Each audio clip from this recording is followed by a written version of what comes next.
जय हिंद दोस्तों, आप सभी का स्वागत है अपने YouTube channel the study king channel में। तो फ्रेंड, आज की इस वीडियो में बात करने वाले एमपी कांस्टेबल का एग्ज़ाम एनालिसिस करने वाले। जो फ्रेंड आज का पेपर है 19 अगस्त सेकंड शिफ्ट का पेपर एनालिसिस करेंगे, क्योंकि फ्रेंड आज फर्स्ट शिफ्ट में एग्ज़ाम नहीं था, तो फ्रेंड आज सेकंड शिफ्ट में एग्ज़ाम था।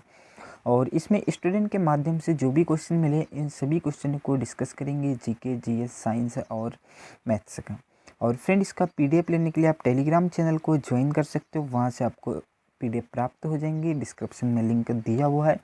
और फ्रेंड, ये व्हाट्सअप नंबर है, इस पर आप फ्रेंड क्वेश्चन भेज भी सकते हो 8109336001 पर। और फ्रेंड, आज एग्ज़ाम में है फ्रेंड पैटर्न चेंज देखने को मिला है, जिससे फ्रेंड त्यौहार से क्वेश्चन पूछे जा रहे हैं। इसके बाद में फ्रेंड घड़ी से क्वेश्चन पूछे जा रहे हैं, और प्रायिकता से फ्रेंड क्वेश्चन पूछे जा रहे हैं, और नृत्य से फ्रेंड के क्वेश्चन आज की शिफ्ट में नहीं पूछे गए हैं। तो फ्रेंड देख लेते हैं कि किस प्रकार के क्वेश्चन पूछे गए, और ऑलमोस्ट फ्रेंड सभी क्वेश्चन मिल चुके हैं आज स्टूडेंट के माध्यम से, तो डिस्कस करने वाले हैं फ्रेंड। तो फ्रेंड, जो फर्स्ट क्वेश्चन है कि पोंगल त्यौहार किस राज्य में मनाया जाता है। तो फ्रेंड आंसर करना है कि जो पोंगल उत्सव है वो किस राज्य में मनाया जाता है। तो फ्रेंड, इसका जो राइट आंसर है यहाँ तमिलनाडु राज्य में मनाया जाता है। तो याद रखेंगे फ्रेंड कि जो पोंगल उत्सव है वो किस राज्य में मनाया जाता है।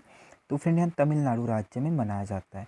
बट इसमें फ्रेंड क्वेश्चन पूछा गया था कि जो पोंगल उत्सव का जो तीसरा दिन होता है, इसमें किस देवता को समर्पित है, या किसको मतलब इसमें किसकी पूजा की जाती है, ऐसा कोई शायद क्वेश्चन पूछा था। तो आप कमेंट करके ज़रूर बताना कि पोंगल उत्सव से किस प्रकार का क्वेश्चन पूछा गया था। तो फ्रेंड, और इम्पॉर्टेंट पॉइंट है, इसके बारे में देख लेते हैं। तो पोंगल फसल के लिए महोत्सव, मतलब फसल मौसम के उत्सव है फ्रेंड, याद रखेंगे। और इस साल जो मनाया गया है फ्रेंड 15 जनवरी से 18 जनवरी तक मनाया गया है पोंगल उत्सव को। ये फ्रेंड 4 दिन का उत्सव होता है पोंगल उत्सव, और दक्षिण भारत के तमिलनाडु राज्य में मनाया जाता है। चलिए नेक्स्ट जो क्वेश्चन पूछा है, सरहुल त्यौहार किस राज्य में मनाया जाता है। तो फ्रेंड उत्सव से आज 2 से 3 क्वेश्चन पूछे गए हैं। तो फ्रेंड, जो सरहुल त्यौहार मनाया जाता है ये किस राज्य में मनाया जाता है। तो फ्रेंड इसके बारे में डिस्कस कर लेते हैं।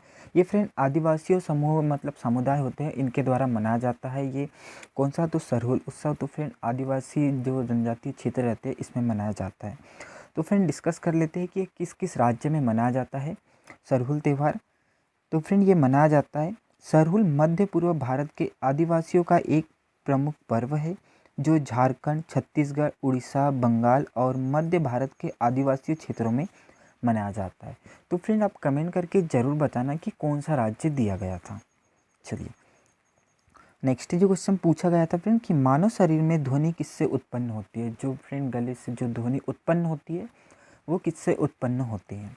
तो फ्रेंड इसका जो राइट आंसर है वोकल कॉर्ड से फ्रेंड ध्वनि उत्पन्न होती है। तो याद रखेंगे जो वोकल कॉर्ड होती है उससे क्या ध्वनि उत्पन्न होती है। तो वाक तंतुओं में उत्पन्न कंपन द्वारा आवाज़ की ध्वनि उत्पन्न होती है। चलिए नेक्स्ट जो क्वेश्चन पूछा गया था फ्रेंड कि 2021-22 की जीडीपी दर कितने रहने का अनुमान था। तो फ्रेंड जीडीपी से फ्रेंड 2 से 3 क्वेश्चन पूछे गए थे आज की शिफ्ट में। तो एक तो यही क्वेश्चन पूछा था कि 2021-22 की जीडीपी रहने का जीडीपी दर कितने रहने का अनुमान था। तो फ्रेंड जो 2021-22 की जो जीडीपी दर रहने का अनुमान था कितना था, तो 9.1% रहा था। चलिए नेक्स्ट जो क्वेश्चन पूछा था फ्रेंड कि मानव शरीर में मांसपेशियाँ कितनी होती है। तो आंसर करना था फ्रेंड कि मानव शरीर में मांसपेशियाँ कितनी होती है। तो फ्रेंड इसका जो राइट आंसर है 639 मांसपेशियाँ होती है। और फ्रेंड आप बच्चों में कितनी होती है ये कमेंट करके ज़रूर बताना। तो फ्रेंड इसके बारे में कुछ इंपॉर्टेंट पॉइंट है वो डिस्कस कर लेते हैं। तो मानव शरीर के मनुष्य के शरीर में 40% भाग पेशियों का होता है, और मानव शरीर में 639 मांसपेशियाँ पाई जाती है। इनमें से 400 पेशियाँ रेखित होती है, और शरीर में सर्वाधिक पेशियाँ पीठ में पाई जाती है। ये आप याद रखेंगे। चलिए नेक्स्ट जो क्वेश्चन है फ्रेंड कि रतन मोहन शर्मा किस घराने से संबंधित थे। तो फ्रेंड ये पूछा था कि रतन मोहन शर्मा किस घराने से संबंधित थे। तो इसका जो राइट आंसर है मेवाती घराने से संबंधित थे। ये आप फ्रेंड याद रखेंगे। तो फ्रेंड वर्तमान में विश्व के सबसे तेज तरान गायक मेवाती घराने के पंडित रतन शर्मा है। ये आप ये भी याद रखेंगे। चलिए नेक्स्ट जो क्वेश्चन पूछा था, अशोक चक्र पुरस्कार किसके लिए दिया जाता है। जो अशोक पुरस्कार अवार्ड दिया जाता है ये किसके लिए दिया जाता है।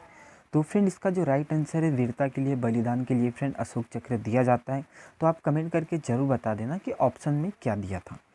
तो फ्रेंड इसके बारे में देख लेते हैं। जो इसकी शुरुआत हुई थी फ्रेंड, ये कब से हुई थी? अशोक चक्र देने की जो शुरुआत हुई थी ये हुई थी फ्रेंड 4 जनवरी सन 1952 को, मतलब इसकी शुरुआत की गई थी अशोक चक्र देने की। और इसका फ्रेंड 1967 में नाम बदल दिया था, ये भी आप याद रखेंगे। कब? तो 27 जनवरी सन 1967 में इसका नाम बदल दिया था। और इसका जो यहाँ पदक का जो नाम था क्या? आदम्य साहस अथवा जाबाजी अथवा बहादुर के बड़े कारनामे अथवा जान न्यौछावर करने के लिए सम्मानित किया जाता है ये अशोक चक्र। चलिए नेक्स्ट जो क्वेश्चन पूछा गया है कि खेरा रोग किस में होता है? जो फ्रेंड फसलों में जो खेरा रोग होता है वो किस में होता है, ये क्वेश्चन पूछा गया था। तो इसका जो राइट आंसर है फ्रेंड, यह धान में होता है फ्रेंड खेरा रोग। तो याद रखेंगे जो खेरा रोग होता है वो किस में होता है? तो धान की फसल में होता है। तो यह रोग मिट्टी में जस्ते की कमी के कारण होता है, ये भी याद रखेंगे फ्रेंड कि ये किसकी कमी से होता है? तो फ्रेंड मिट्टी में जस्ते की कमी से होता है खेरा रोग। और यह रोग उत्तर प्रदेश के तराई में धान की खेती के लिए सन 1955 में एक समस्या बना हुआ था।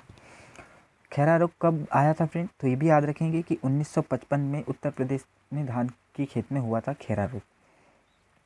और फ्रेंड अब के समय ये कौन कौन से राज्य में फैला हुआ है खेरा रोग, इसके बारे में डिस्कस कर लेते हैं।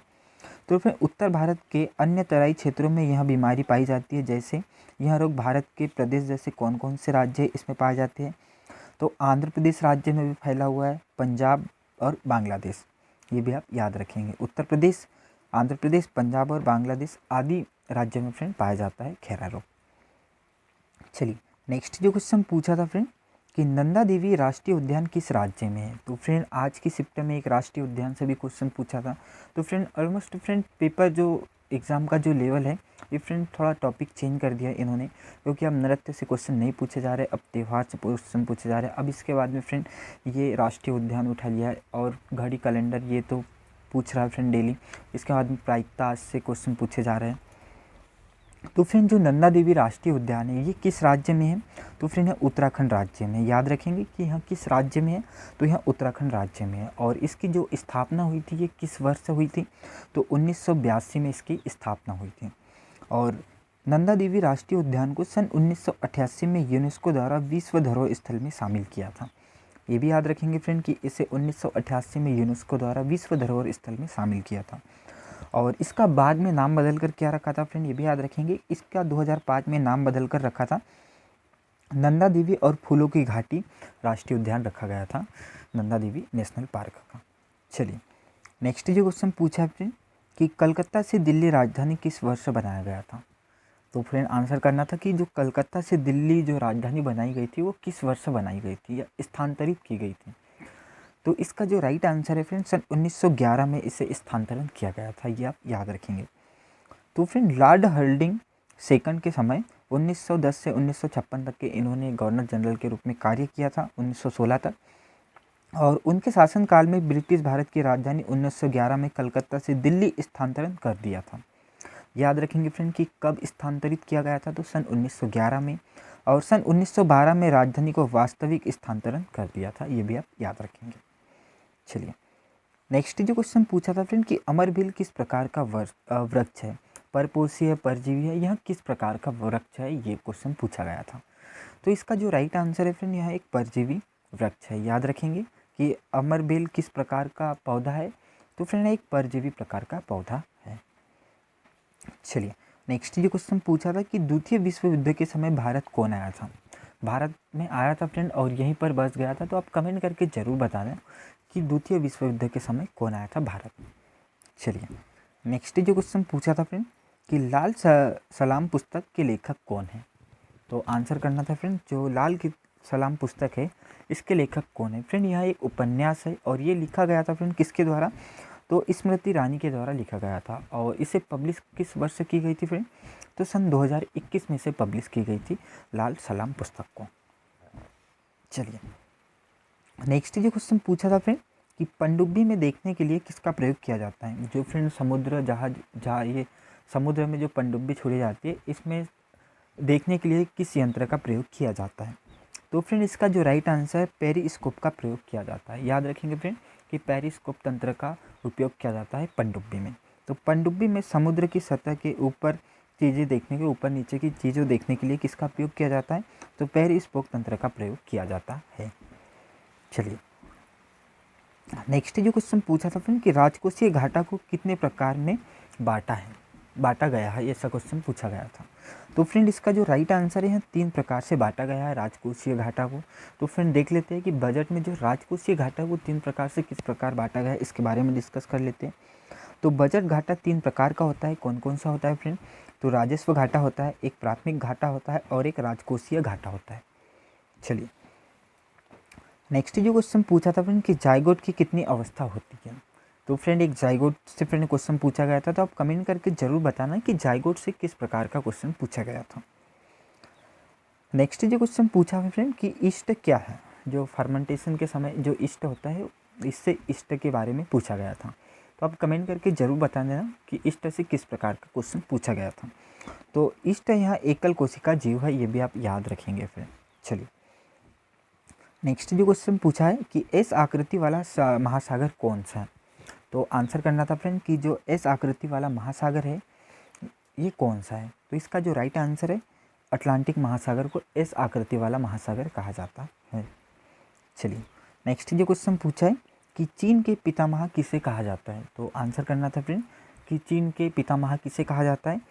तो सन यात सेन को फ्रेंड चीन के पितामह कहा जाता है। याद रखेंगे फ्रेंड कि सन यात सेन को चीन का पितामह कहा जाता है।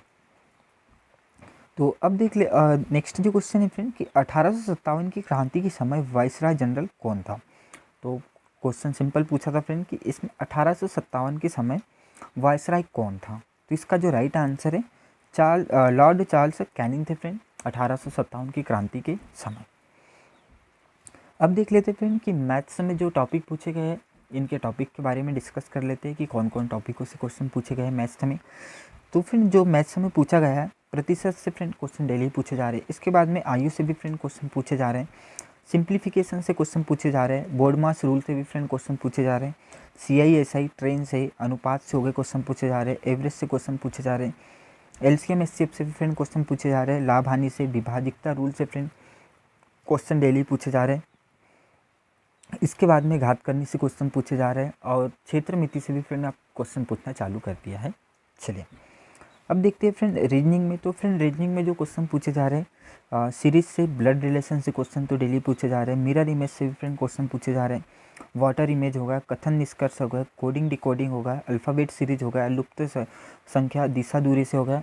और जो 2 नए टॉपिक जो ऐड हुए वो कौन से हो गए फ्रेंड? अब हो गया है घड़ी कैलेंडर और इसके बाद में प्रायिकता। तो प्रायिकता फ्रेंड आज से क्वेश्चन पूछे जा रहे हैं प्रायिकता से। तो फ्रेंड आप प्रायिकता को भी फ्रेंड अच्छे से पढ़ के जाए।